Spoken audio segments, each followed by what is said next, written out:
Good morning all of you student.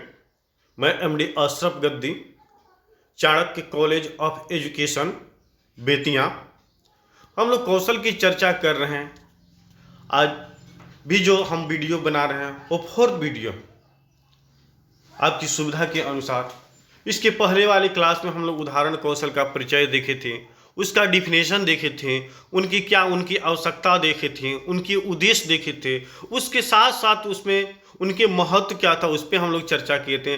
अगले देखें उनके मापदंड भी देखें, उनके उस कौशल के घटक क्या है जो अनिवार्य घटक है और वो अनिवार्य घटक है, उस पर हम लोग चर्चा किए थे। ठीक है, इसके आगे की तरफ हम बढ़ते हैं और उसमें हम देखते हैं कि जब हम लोग क्या करते हैं, जो इस सारी चीज़ को सीख लेते हैं, समझ लेते हैं, तो क्या होता है उसमें कुछ एक लेसन होता है। उस लेसन प्लान को हम लोग क्या करते हैं, कैसे कैसे बनाते हैं।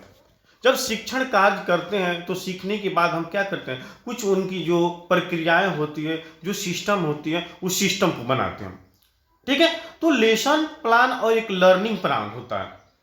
पाठ योजना के निर्माण में एक लेसन प्लान होता है और एक लर्निंग प्लान होता है।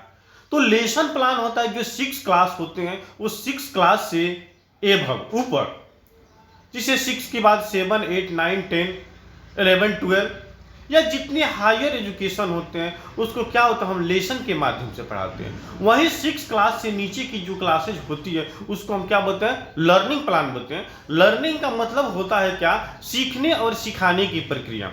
जब छोटे बच्चे होते हैं क्या उनके अनुसार हमें बनकर क्या होता है, शिक्षण कार्य करना होता है, ताकि बच्चा को क्या करे, समझ में आ सके। और जब 6 से ऊपर होते हैं तो उनको पढ़ाने के लिए खुद से हम लोग क्या होता है, एक प्रिपेयर्ड होना चाहिए, एक तैयार होना चाहिए। और उस तैयारी के साथ हमें क्या करना चाहिए, कक्ष में शिक्षण करना चाहिए। अगर उसके अनुसार अगर हम शिक्षण नहीं करते हैं तो बच्चा क्या करेगा, हमारी भावना को फिर क्या करेगा, ठेस पहुंचाएगा कि शिक्षक आते हैं और पढ़ाते अच्छा से नहीं है, समझाते अच्छा से नहीं है। तो देखिए, लेसन प्लान बनाने के लिए या लर्निंग प्लान बनाने के लिए सबसे पहले हम एक चैप्टर को लेंगे, एक पेज को लेंगे और उस पेज पे सबसे पहले जैसे हम मानते हैं कि हम उदाहरण कौशल की चर्चा हो, तो आगे हम वहां पे लिखेंगे उदाहरण कौशल। लेकिन जो माइक्रो टीचिंग होता है, जो सूक्ष्म शिक्षण होता है, इसकी अवधि कितना होती है, 5 से 6 मिनट होती है। ठीक है, एक कौशल के लिए आपको 5 से 6 मिनट ही होती है। लेकिन वही कक्ष में जब हम पाठ योजना का निर्माण करते हैं तो उसके लिए 35 से 40 मिनट होती है। हर सिस्टम क्या होता है, हर विद्यालय की अलग अलग होती है, लेकिन वो सिस्टम और नियम रूल बना है क्या, 35 से 40 मिनट। ठीक है, तो उदाहरण कौशल का हम पाठ योजना का निर्माण कर रहे हैं। तो देखिए, हम उदाहरण कौशल के पाठ योजना का निर्माण किए तो उसमें सबसे पहले क्या है कि उदाहरण कौशल पाठ योजना ऊपर हम लिखेंगे। ठीक है, उसके नेक्स्ट जाएंगे तो वहां पे हम लिखेंगे कि जो स्टूडेंट टीचिंग कर रहा है उसका नाम लिखेंगे। उसके नीचे हम लिखेंगे क्या कि दिनांक, किस डेट में वो क्या होगा, शिक्षण कार्य चुका। उसके नीचे हम जाएंगे तो आपको ऑलरेडी दिखाई दे कि कक्ष लिखेंगे। तो अब कक्ष जिस कक्षा में आप 8 में है, 9th में है, 11th में, 12th में, इसको हम क्या करना है, यहाँ पे इंडिकेट करना। उसके बाद हम जा रहे हैं तो वहां पे हम विषय वस्तु लिखेंगे कि आप साइंस पढ़ा रहे हैं या सोशल साइंस पढ़ा रहे हैं। साइंस पढ़ा रहेंगे तो आप वहां पे लिखिएगा साइंस लिखिएगा, विज्ञान लिखिएगा। सोशल साइंस पढ़ा रहे हैं तो आप सामाजिक अध्ययन लिखिए या सामाजिक विज्ञान लिखिए। उसके बाद होता है क्या कि साइंस और सोशल साइंस में अनेक सब्जेक्ट हैं और उस सब्जेक्ट को आपको देखना है कि आप कौन सा सब्जेक्ट पढ़ा रहे हैं। जैसे आपको सोशल साइंस की चर्चा हुई तो सोशल साइंस में आप देखिएगा history, political, geography, economics, psychology, sociology. ठीक है, इस तरह अनेक सब्जेक्ट आएंगे, लेकिन उसमें से आपको पढ़ाना है क्या, जैसे और यहां पे लिखा गया है अर्थशास्त्र, इकोनॉमिक्स, तो इकोनॉमिक्स से चर्चा कीजिए। अब उसके बाद होता है कि अर्थशास्त्र लिखते हैं, अब इकोनॉमिक्स का बुक लिख लिया आप सामाजिक अध्ययन में, अब उसमें आपका टॉपिक क्या है, आपका पॉइंट क्या है, आपका क्या कौन सा पाठ है, लेसन है, उस पाठ को आप चर्चा कीजिए। अब जैसे यहां पे आगे प्रकरण हमें गरीबी क्या है, कोई चैप्टर है और उस चैप्टर का क्या है, एक अंग है। आज हम लोग देखेंगे कि हाँ गरीबी क्या है।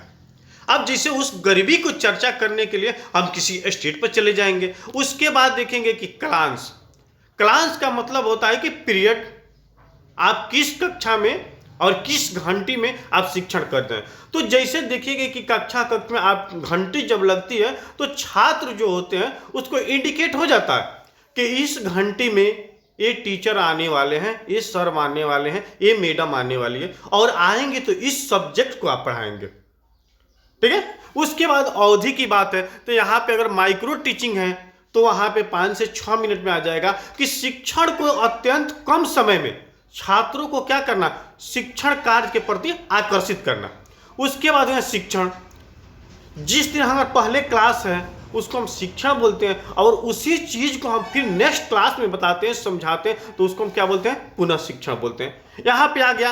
अब जैसे यहाँ पे आ गया कि प्रकरण में आपकी गरीबी थी तो सबसे पहले आप गरीबी का चर्चा करेंगे। अब जैसे आप गरीबी की बात बोल रहे हैं जैसे तो आप बच्चों से पूछिएगा कि बाबू आप बताइए कि सबसे गरीब स्टेट क्या है, गरीब राज्य क्या है। तो जैसे बच्चा बोलेगा कि सर बिहार, ये निश्चित है कि बिहार के बच्चा बिहार को ही बोलेगा। ठीक है। तो पूछिएगा कि बताइए बिहार में गरीबी क्यों है। तो बच्चा ऐसे बोलेगा कि सर यहाँ पे अच्छा शिक्षा नहीं है, अच्छा रोजगार नहीं है, अच्छा क्या है आने जाने की सुविधा नहीं है, दूर दूर विद्यालय हैं। ठीक है। अनेक प्रकार के वो अपना विचार, नक्सलवादी क्षेत्र है, ये सारी चीज क्या करेगा वहां पे आपके सामने प्रस्तुत करेगा। चलिए तो ठीक है, आप लोग जो विचार दिए वो विचार बहुत अच्छा था। चलिए तो हम अगले तो इसके अनुसार हम आपको एक लेसन बना ले रहे हैं। अब उस लेसन में आप जाइएगा तो सबसे पहले देखिए खंड कितने, 1 2 3 4 खंड खींचिएगा। फर्स्ट खंड कॉलम में रहेगा क्या, क्रम संख्या। अब क्रम संख्या के मतलब होता है क्या कि उसमें उस क्रम संख्या में आप क्या कीजिएगा, जैसे सीरियल को डाल दीजिएगा 1 2 3 4 5 इस तरह। उसके बाद छात्रा अध्यापक क्रिया और छात्रा अध्यापिका क्रिया। यहाँ पे 2 को सेंटेंस हम लिखें, एक स्टूडेंट और एक क्या है फीमेल स्टूडेंट, मेल और फीमेल। एक यहाँ पे जब शिक्षण आप कर रहे हैं तो लड़का और लड़की दोनों ये क्या कर रहे हैं, शिक्षा एक साथ ग्रहण करें। उसके बाद देखिए कि छात्र क्रिया, उसके बाद क्या हो गया सहायक सामग्री। अब छात्रा अध्यापक और छात्रा अध्यापिका क्रिया, इसमें शिक्षक क्या करते हैं कि अपनी बात छात्र के सामने प्रस्तुत करेंगे। तो देखिए यहाँ पे सीरियल नंबर 1 में क्या है, शिक्षक या शिक्षिका पूछते हैं कि हमारे देश की अर्थव्यवस्था मुख्य आधार क्या है। देखिए अब यहाँ में मैडम या सर बच्चों से इंडिकेट कर रहे हैं, बच्चों से क्वेश्चन पूछ रहे हैं कि हमारे देश की अर्थव्यवस्था मुख्य आधार क्या है। तो बच्चा समझेगा कि हमारे अर्थव्यवस्था मुख्य आधार क्या है, तो बच्चा बोलेगा कि कृषि। ठीक है। तो आप उसके बच्चा से सहमति है कि हाँ बच्चा सही बोला है कि हमारे देश की आर्थिक व्यवस्था क्या है, किस पे आधार अब क्या है आश्रित है, तो कृषि पे आश्रित है। तो ठीक है, तब कृषि पे आश्रित है तो वहां पे हम क्या आएंगे, सहायक सामग्री है जो ब्लैक बोर्ड है जो या मॉडल चार्ट है उस पर हम क्या करेंगे, फसल का दिखा देंगे, फसल दिखाएंगे। वो फसल कोई भी हो सकता है, जौ हो सकता है, गेहूं हो सकती है, धान हो सकती है, उड़द हो सकता है, अरहर हो सकता है, इस तरह अनेकों फसल है। उस फसल को हम क्या करेंगे वहां पे लगा देंगे। चलिए नेक्स्ट क्लास क्वेश्चन में हम देखते हैं कि फसल कृषि करने वाले मजदूर को क्या कहते हैं।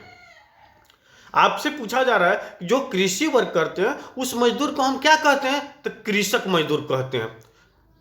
ठीक है। अब सहायक सामग्री पर हम दिखाएंगे जो खेत में जो एग्जाम्पल आप दीजिएगा कि जो सरल रूप से कि खेत में जो वर्क करते हैं, खेत में जो कार्य करते हैं, उस खेती गृहस्थी करने वाले किसान जो होते हैं उसी को हम क्या बोलते हैं, कृषक मजदूर बोलते हैं। उसके बाद हम अगले क्वेश्चन में देखेंगे कि भारत या बिहार के कृषक मजदूर कैसे होते हैं। ठीक है। जब भारत होता है तो हमारे भारत है या बिहार है, यहाँ पे कृषि कार्य करने वाले व्यक्ति क्या होते हैं, अक्सर अशिक्षित होते हैं, उनके पास शिक्षा की अभाव होती है। ठीक है। जिसके पास शिक्षा न हो उसी को हम क्या बोलते हैं, अशिक्षित बोलते हैं। इतना भी आपको समझ में आ गया।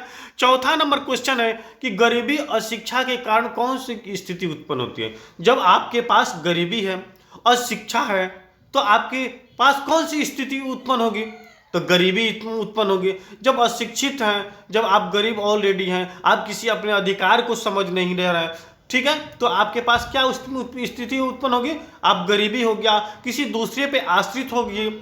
ठीक है, ये भी समझ में आ गया।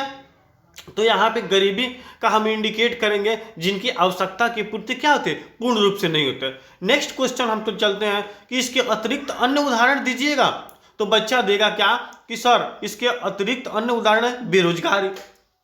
जब हमारे पास शिक्षा नहीं है, जब हमारे पास कृषि कार्य करने योग्य नहीं है, तो हम क्या है, हमारे पास अक्सर क्या होती है, बेरोजगारियां देखने को मिलती है। ठीक है, तो ये हमारा क्या था, ये लेसन प्लान था। तो इसका उद्देश्य कथन है कि आज हम गरीबी का विस्तार से अध्ययन करेंगे। तो जब आप शिक्षण कर रहे हैं तो शिक्षण के दौरान आप क्या कीजिएगा, बच्चों को पहले 5 या 10 मिनट, जब कक्ष में जब 35 मिनट का 40 मिनट का आपको पीरियड है, तो आप उस सब्जेक्ट से बच्चों से क्वेश्चन पूछिए, समझाइए। अगर उसके बाद बच्चा उसमें से 50%, 40%, 30%, 20% कुछ जवाब दे रहा है, कुछ समझ ले रहा है, उसके बाद क्या कीजिए, आप अगले कक्ष में अगले क्लासेज में आप उनको विषय वस्तु पर। तो देखिए यहाँ पे इसके बाद लेसन प्लान बनाने के बाद उद्देश्य कथन, आज हम गरीबी का विस्तार से क्या करेंगे, अध्ययन करेंगे। ठीक है, उसके बाद हम लोग अगले नेक्स्ट क्लासेज में देखेंगे इनका क्या है, रेटिंग स्केल। रेटिंग स्केल देखेंगे, उस रेटिंग स्केल में क्या, तब तक हमारे आज के क्लासेज को हम लोग क्या करते हैं, यहीं पे एंड किया जाएगा। आप सभी को मेरी तरफ से बहुत बहुत धन्यवाद।